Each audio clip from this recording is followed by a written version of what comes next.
Hello, this is Crystal Racing with another video talking about the fact that Robert Kubica will be driving for Alfa Romeo at this weekend's Styria Grand Prix first free practice. And of course, as many of you Polish fans will be wondering is, does Robert Kubica have a chance of returning to F1 next year? Well, this is an awkward video, isn't it? Because, of course, as you probably will know, of course, I'm a Kimi Raikkonen fan.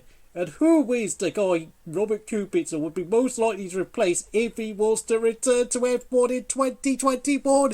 It is indeed Kimi Raikkonen, the Iceman himself. Because, of course, the Olin Oil Company, of course, sponsors Alfa Romeo. And do I want Kimi Raikkonen to retire? Of course I don't.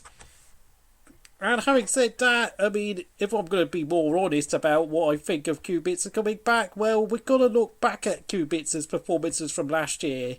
Yes, I know a lot of Polish fans will highlight the fact that Williams are such a bad team right now. Yes, it's very obvious. And of course, last year's Williams FW42 chassis was just a dog of turd. Or whatever, just a load of rubbish. I think you know what I mean, whatever sort of Polish slang phrases you have for calling something, a piece of rubbish, really bad car, etc. Let's not get this video banned, okay? But seriously though, last year Robert Kubica was out qualified by George Russell 21-0. Yes, we can argue about who had, the best equipment. Was George Russell getting the best mechanical parts, etc. I don't know, and I don't want to sit there and get into that argument, but this is a problem with Robert Kubica. He's 36 years old.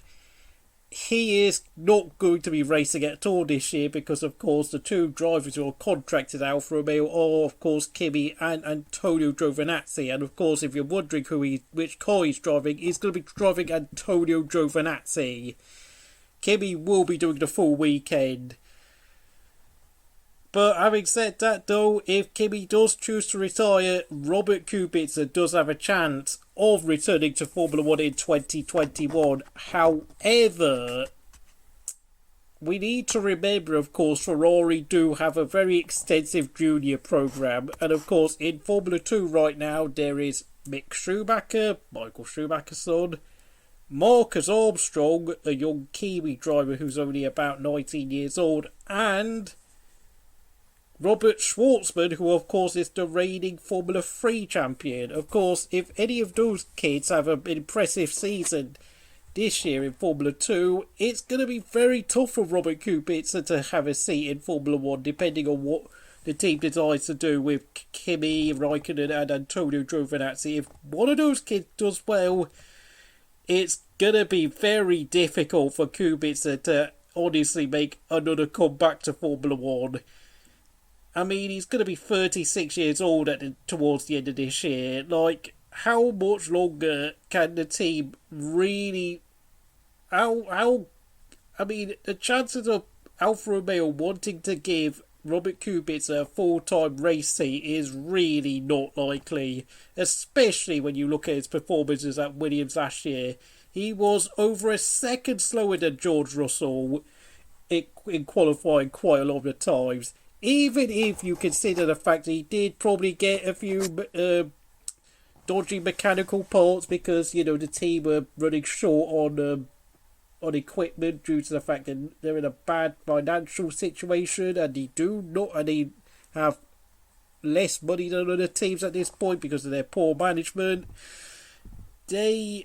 Robert Kubica really should have got a lot closer to George Russell at least, qualify within half a second, but, he just wasn't capable of doing it because 8 years away from Formula 1 does really really badly damage a driver's driving ability in this sport. Formula 1 moves on very quickly, and if I'm going to be frankly honest, you know, as much as I appreciate the fact you love Robert Kubica, just like I love Kimi Raikkonen, I don't think Robert Kubica is returning to F1 next year. Sorry, guys.